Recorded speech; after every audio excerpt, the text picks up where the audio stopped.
It's 1959, and Johnny Cash is about to commit the boldest act of artistic theft in rock and roll history. Not with a gun, not with a mask, but with something far more dangerous. Elvis Presley's own signature song, performed right in front of the king himself. The tour was supposed to be Elvis's show. Cash was just the opening act, the warm-up, the guy who gets the crowd ready for the real star. But Johnny Cash had other plans. He walked onto that stage and did something that would make your jaw drop.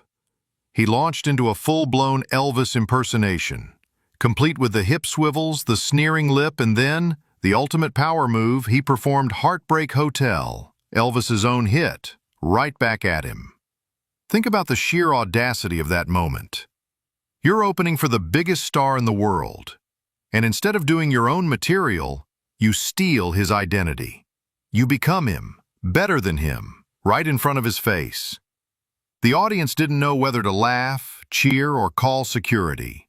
Here was Johnny Cash, the man in black, transformed into a mockery of the king of rock and roll. But this wasn't just some harmless tribute or friendly joke between buddies. This was psychological warfare. Cash knew exactly what he was doing. He was showing Elvis, and more importantly, showing the audience, that anyone could be Elvis. That the king's mystique, his untouchable aura, was just an act that could be copied, stolen, and maybe even improved upon. The genius of it was brutal. By opening with Elvis's own material, Cash was essentially saying, "You think you're special? Watch this." He was deflating Elvis's impact before the man even stepped on stage. It's like a boxer throwing the first punch before the bell even rings. And here's where it gets really twisted. Elvis loved it, or at least he pretended to. When the king finally took the stage, he fired right back with his own Johnny Cash impression, dropping his voice low and channeling the Man in Black's signature style. To the audience, it looked like playful banter between friends. But anyone who understood the music business knew they were watching something much darker. This wasn't the first time Cash had played this game. The theft had been building for years. During their early days at Sun Records, Cash had been watching Elvis, studying him, learning his moves. When Elvis would perform from the back of a truck at some small-town drugstore opening, Cash was there, taking mental notes. When Elvis struggled through those early performances, playing the same two songs over and over because that's all he had, Cash was cataloging every gesture, every vocal trick, every way Elvis connected with a crowd. The 1959 tour was just Cash going public with what he'd been doing in private for years, stealing Elvis's essence, piece by piece, move by move, until he could wear it like a second skin. But the theft went deeper than just stage presence. Cash was stealing Elvis's narrative. His story, his place in rock and roll history. By proving he could be Elvis whenever he wanted, Cash was undermining everything that made Elvis special. He was showing the world that the king was just a man whose crown could be borrowed, worn, and maybe never given back. The audience that night witnessed something unprecedented in music history. They saw one legend deliberately steal the identity of another, right in front of their eyes, and make it look like entertainment. It was the perfect crime, committed in broad daylight with thousands of witnesses who thought they were just watching a show. What they didn't realize was that this wasn't just the beginning of a friendly rivalry. This was Johnny Cash declaring war on Elvis Presley's legacy, one stolen song at a time. And the king had no idea what was coming next. 3 years before that explosive 1959 tour, Johnny Cash had already pulled off what might be the most calculated heist in music history. It happened on December 4th, 1956, at Sun Studio in Memphis, and it would become known as the $1 Million Quartet Session. But what the world didn't know was that Cash turned this legendary recording into his personal weapon against Elvis Presley. Here's what really went down that day. Carl Perkins was supposed to be recording alone. Jerry Lee Lewis was just the session piano player. But then Elvis showed up with his girlfriend, and suddenly everyone wanted to jam. What should have been a simple recording session turned into musical history. 4 legends, 1 room, 23 songs, and Johnny Cash plotting his next move. Now listen carefully to what Cash claimed happened next, because this is where the story gets interesting. In his autobiography, Cash insisted he was the first to arrive and the last to leave. He painted himself as the dedicated professional, the serious artist who was there for the music, while Elvis was just goofing around with his girlfriend. But here's the thing. Cash knew exactly what he was doing when he said that. By positioning himself as the real musician in the room, Cash was rewriting the narrative. He was telling the world that while Elvis was the pretty boy who brought the girls, Johnny Cash was the authentic artist who brought the substance. It was brilliant character assassination, disguised as humble storytelling. But the real genius move came when people started saying Cash couldn't be heard on the recordings. Instead of letting it slide, Cash fought back hard. He insisted his voice was definitely there, just harder to hear because he was standing farther from the microphone and singing higher to match Elvis's key. Think about what he was really saying, that he was so professional, so accommodating, that he changed his entire vocal style just to make the session work. This wasn't just defending his presence in the room. This was Cash creating a narrative where Elvis was the diva, hogging the spotlight, while Johnny Cash was the team player, sacrificing his own sound for the greater good. Every time someone listened to those recordings and couldn't pick out Cash's voice, they'd remember his explanation and think, what a humble, professional guy. Meanwhile, Elvis had no idea he was being set up. He thought he was just having fun with his buddies, jamming on some gospel songs and rock and roll standards.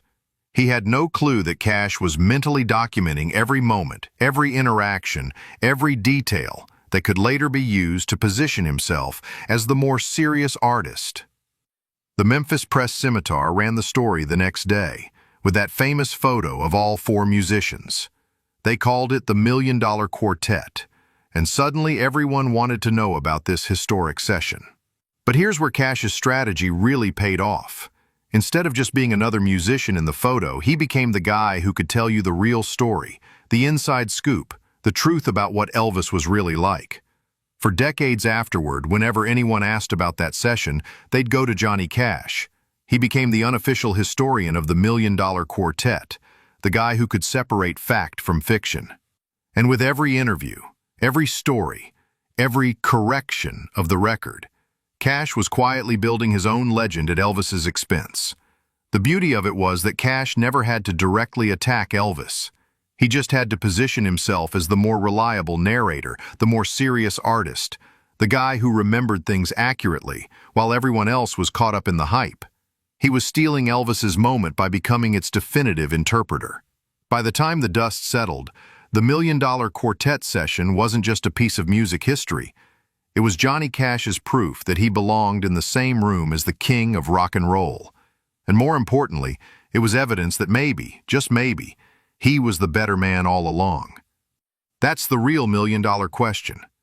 Was Cash preserving history, or was he rewriting it to put himself at the center of Elvis's story?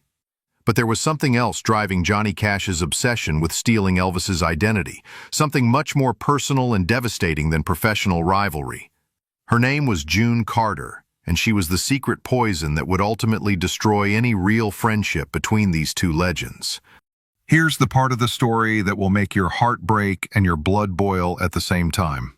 In 1956, June Carter was touring with Elvis Presley, and something happened between them that would haunt Johnny Cash for the rest of his life. June herself admitted it years later. She would get a mischievous twinkle in her eye whenever Elvis's name came up. She even told her own son that she sometimes wondered what would have happened if she had fallen in love with Elvis instead of his father. Think about that for a second. The woman Johnny Cash would eventually marry, the woman he considered the love of his life, was admitting that she had feelings for Elvis Presley, and not just any feelings. Romantic feelings strong enough that she fantasized about an alternate reality where she chose the king over the man in black. Now, imagine you're Johnny Cash, and you know this. Imagine knowing that every time your wife mentions Elvis Presley, she's thinking about what could have been. Imagine knowing that the woman you love spent intimate time with your biggest rival, touring with him, watching him perform night after night, falling under his spell just like millions of other women. But here's where it gets even more twisted. June's first husband, Carl Smith, believed that June actually did have an affair with Elvis, and he might have had good reason to think so. After Carl moved out of their home, June would sometimes let Elvis stay at the house to rest after his tours. Just the two of them, in her house, while she was separated from her husband, but not yet with Johnny Cash. Can you imagine the torture this knowledge caused Johnny Cash? Every time he saw Elvis perform, every time he heard Elvis's voice, every time someone mentioned the King's name, Cash was reminded that this man had been alone with the woman he loved, that Elvis had access to June's heart in ways that maybe even Cash never did.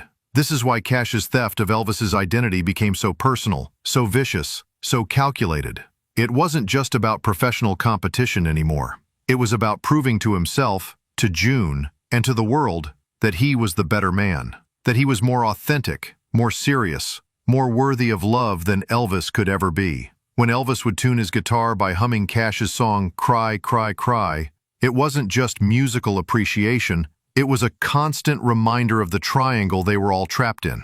When June told Johnny that Elvis played his music all the time, she was unknowingly twisting the knife deeper. Elvis wasn't just stealing Cash's songs, he was using Cash's own music to seduce the woman Cash wanted to marry. The psychological warfare became even more intense when June and Johnny finally got together. How do you marry a woman who admits she had feelings for your rival? How do you build a life with someone who sometimes wondered about the road not taken? Cash dealt with it by systematically dismantling Elvis's legacy, piece by piece, performance by performance. Every time Cash did his Elvis impression, he was showing June that he could be Elvis whenever he wanted. Every time he stole Elvis's moves or songs, he was proving that Elvis wasn't special, wasn't unique, wasn't worthy of the feelings June had for him. It was like Cash was saying, "You think you love Elvis?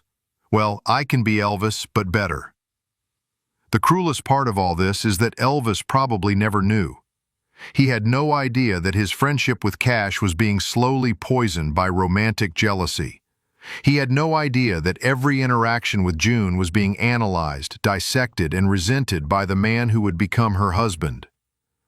Elvis thought he was just being friendly, just being himself, while Cash was building a case against him that would last for decades. This is why Cash eventually distanced himself from Elvis in later years. He couldn't handle the constant reminder of what June had felt for the King. He couldn't stand knowing that his wife's eyes would still light up when Elvis's name was mentioned. So he pulled away, claiming he was respecting Elvis's privacy, when really he was protecting his own sanity. The woman who was supposed to bring them together as friends ultimately drove them apart as enemies, and Elvis never saw it coming. August 16th, 1977. Elvis Presley dies at Graceland, and the world mourns the loss of the king of rock and roll. But for Johnny Cash, this wasn't just the end of an era. It was the beginning of his greatest heist yet. Elvis's death gave Cash the perfect opportunity to commit the ultimate theft, stealing the king's entire legacy and rewriting history to make himself the hero of their story. Just 4 months after Elvis died, Cash recorded what he called a tribute, the Johnny Cash Christmas Special. But this wasn't mourning. This was a calculated takeover. Cash gathered the surviving members of the $1 Million Quartet, Carl Perkins and Jerry Lee Lewis, along with Roy Orbison, and they performed a gospel song in Elvis's honor. But listen to what Cash said during that performance. He was a star, and he always was a star, because all of us remember him, and how he loved gospel songs, and how we liked him.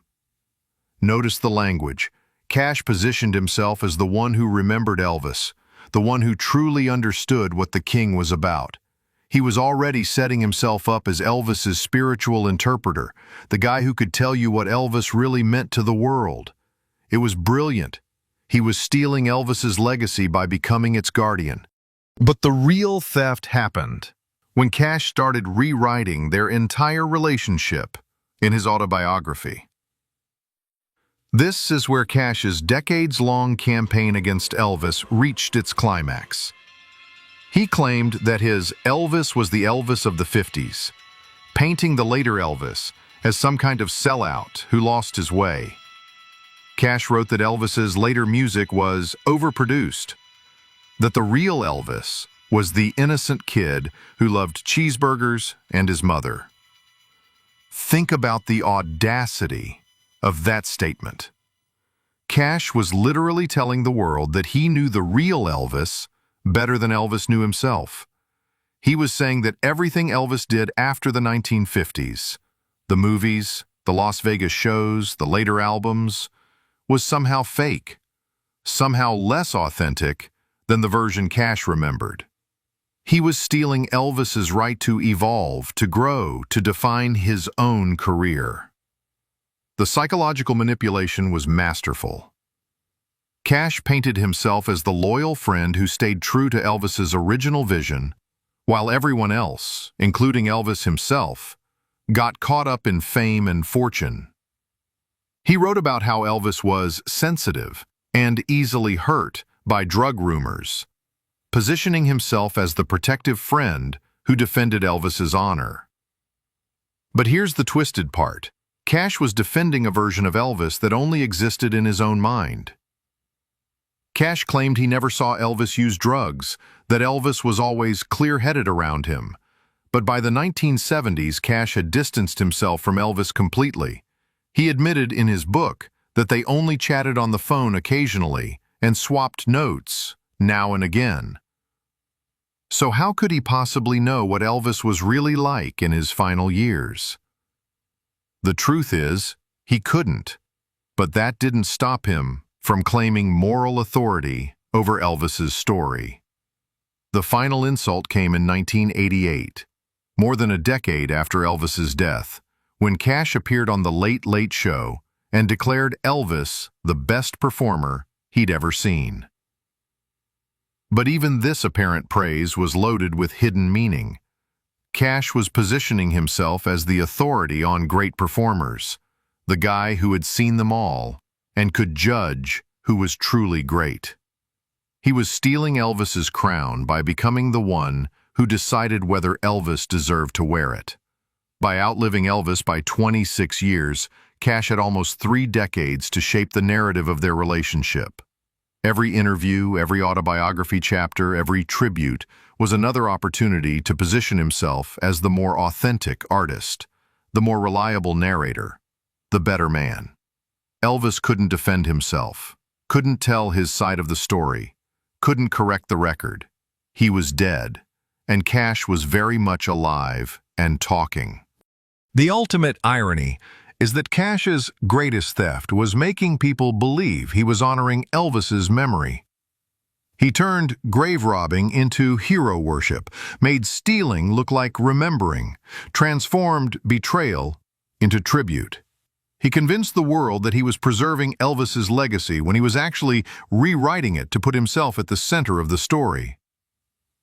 By the time Cash died in 2003, he had successfully stolen something that Elvis could never get back, the right to define their friendship on his own terms.